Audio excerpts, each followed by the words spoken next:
Social media மூலமாக ஒரு பிராண்டை நாங்கள் வந்து ப்ரொமோட் பண்ணலாம். அதுவும் குறிப்பாக இந்த வாட்ஸ்அப் மூலமாக அதிகப்படியான பிஸ்னஸ் வந்து நடந்து கொண்டிருக்கிறது. வாட்ஸ்அப்லேயே வந்து குரூப் க்ரியேட் பண்ணி அந்த குரூப்புகள் கூடாக பல்வேறுபட்ட பிஸ்னஸ் வந்து இலங்கை மட்டுமல்லாமல் உலகம் பூரான் வந்து நடைபெறுகிறது. வாட்ஸ்அப்லேயே உள்ள குரூப்பிலே உள்ள நபர்கள் அந்த குரூப்பிலே 1000-2000 பேர் இருப்பார்கள். அந்த 1000-2000 பேரிடம் வந்து ஒப்பீனியன் கேட்பதற்காக வாட்ஸ்அப் நிறுவனம் வந்து ஒரு புதிய ஒரு விஷயத்தை வந்து கொண்டு வந்திருக்கிறது. அதாவது அந்த குரூப்பிலே உள்ள நபரிடம் வந்து ஒரு வாக்கெடுப்பு முறை, நாங்கள் ஒரு விடயத்தை செய்கின்றோம், அதற்கு உங்களுடைய ஆதரவு இருக்கா இல்லைன்ற மாதிரி ஒரு வாக்கெடுப்பு முறை மூலமாக ஒரு விடயத்தை வந்து செய்வதற்கு புதிய ஒரு தொழில்நுட்பத்தை வந்து வாட்ஸ்அப் நிறுவனம் வந்து கொண்டு வந்திருக்கிறது.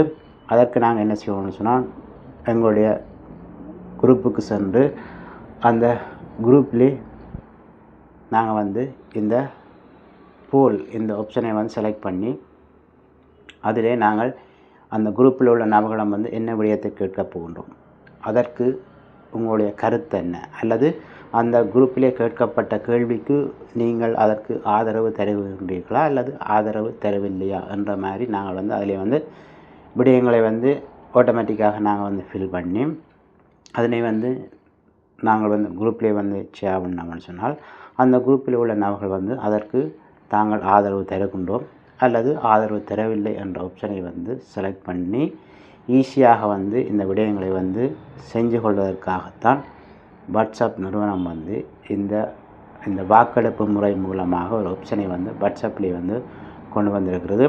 அதே போல் இந்த கீழே பார்த்தீங்கன்னு சொன்னால் இந்த அலோவ் மல்டிபிள் அதையும் வந்து செலக்ட் பண்ணலாம். இது எப்படியோ இப்படியான விடயங்கள் வந்து கொண்டு வருவதற்கு காரணம், ஈஸியாக இந்த வாட்ஸ்அப்லேயே வந்து பல்வேறுபட்ட நபர்கள் வந்து பயனடைய வேண்டும் என்ற நோக்கத்துக்காக தான் வாட்ஸ்அப் நிறுவனம் வந்து இந்த புதிய தொழில்நுட்பங்களை வந்து அறிமுகப்படுத்துகிறது.